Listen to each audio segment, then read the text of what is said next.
বন্ধুরা আজকে আবার চলে এসেছি একটা রেসিপি নিয়ে, সর্ষে পোস্ত রুই মাছের ভাপা। আপনারা দেখুন আজকে রুই মাছ ভাপা রেসিপির জন্য কি কি লাগবে আমি আপনাদের দেখিয়ে দিচ্ছি। এক টুকরো লেবু নিয়েছি, 4-5টা কাঁচা লঙ্কা নিয়েছি, 2টো পেঁয়াজ, আর সর্ষে পোস্ত বাটা, আর নুন, হলুদ, মাছ, সর্ষের তেল। আপনারা দেখতে থাকুন।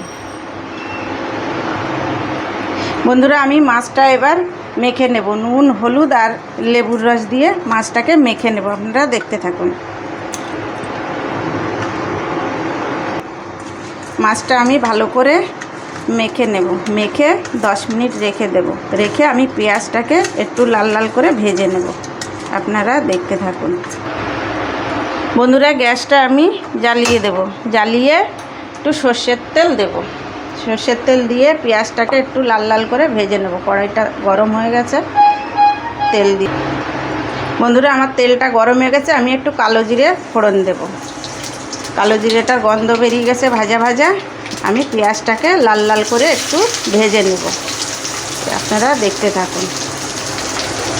আমি একটুখানি নুন দেব আর 1 চিমটে হলুদ দিয়ে পেঁয়াজটাকে ভেজে নেব। আপনারা দেখতে থাকুন। কেটে দিই।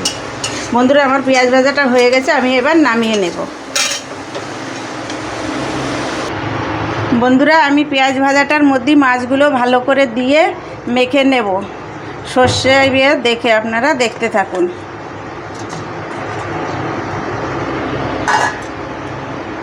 দু চামচ সর্ষে বাটা দেব।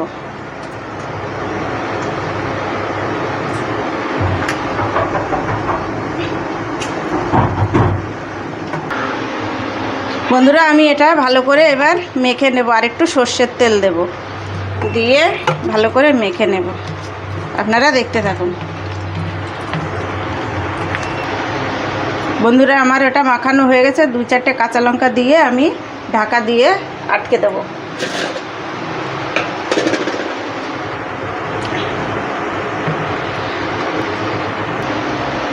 বন্ধুরা আমি গ্যাসটা জ্বালিয়ে দিলাম, জ্বালিয়ে কড়ায় জল দিয়ে দেব। আপনারা দেখতে থাকুন।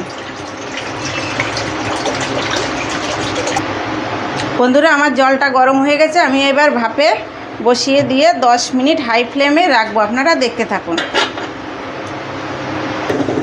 বন্ধুরা আমার 10 মিনিট হয়ে গেছে, আমি ঢাকাটা খুলে দেখব জল আছে কি না। একটু জল আছে। আবার আমি 10 মিনিট সিম আঁচ করে রেখে দেবো, পরে আপনাদের দেখাবো। বন্ধুরা এটা আমার হয়ে গেছে, ঢাকা খুলে দেখছি জলও আছে। আমি এবার অফ করে দিচ্ছি, খুলে আপনাদের ঠান্ডা হলে পরে দেখাবো। বন্ধুরা আমার রুই মাছের পোস্ত ভাপাটা হয়ে গেছে। আপনারা দেখুন কি সুন্দর হয়েছে। আপনারাও এইভাবে ভাপিয়ে খাবেন। খেয়ে যদি ভালো লাগে লাইক, শেয়ার, কমেন্ট করবেন। নমস্কার।